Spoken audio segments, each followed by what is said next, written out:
This is Sky News. Good morning. A court has ruled a British student can be extradited to America to stand trial for violating copyright laws. 23-year-old Richard O'Dwyer is accused of creating an illegal file-sharing site which helped people watch films and TV programmes for free. He's planning an appeal. Mark Stone's report contains flash photography. Decided on your own, without anyone else's advice, to change your lifestyle. Yeah, basically, I came home from that appointment, obviously disappointed again, absolutely devastated, and started to do my own research into how to look after myself, how could I help myself. And actually, there's a lot of information about diet, exercise, vitamins, it's all out there, but it upsets me a lot, really, that the hospitals don't say this to you. You know, I would never say to somebody, ignore conventional medicine, don't have your chemotherapy, but you have to help yourself on the side as well. Like I say, this time last year they gave me a year. I went back a couple of weeks ago to see how the tumours were progressing, whether they'd spread or grown. And the tumours are still there, but they're now benign. And the surgeon showed me the sort of before and after scans.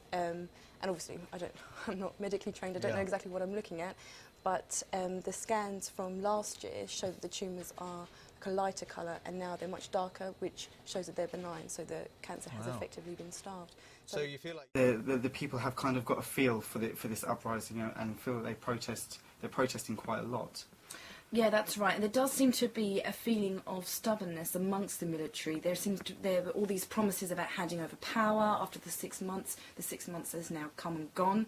The military are still hanging on to that power, and the people want change. You know, they fought very hard for this. They took power in hand, and now they want to see a result. But interestingly, you must look at the rest of the country.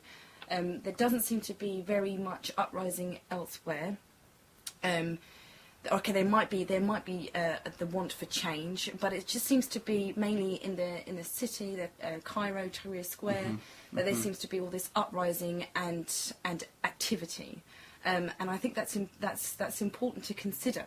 You know, if it was completely widespread, then perhaps the process would be a little bit quicker. The book has been written with young cancer sufferers in mind, giving them a unique insight into what lies ahead, something that Natasha herself wishes that she'd had. Initially, I only wrote a leaflet just to be put in wards for other teenagers to have a look at and to get a little bit of information. But I found, as I was writing it, that actually there was quite a lot that I wanted to include, which is why it turned into a book. I haven't written it to scare anybody, just to inform and comfort a little bit, I guess. She held me and rocked me as I cried on her shoulder. She held me like I was her little girl again, at what was probably the lowest moment of my treatment. What could she say to me now? What could she do? Kiss me on the forehead and make it all better again? I pulled away from her and stood up next to the bed. I walked over to the sink in the corner of the room, which had a mirror fixed to the wall above it.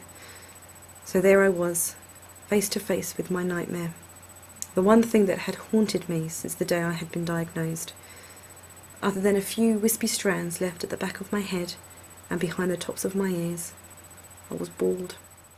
Thieves in Manchester have gone to extreme lengths to get their hands on money from a cash machine. Police have released these pictures showing the 100-foot tunnel they used to reach an ATM at the Fallowfield shopping precinct. The offenders also cut through 15 inches of concrete to eventually steal the cash.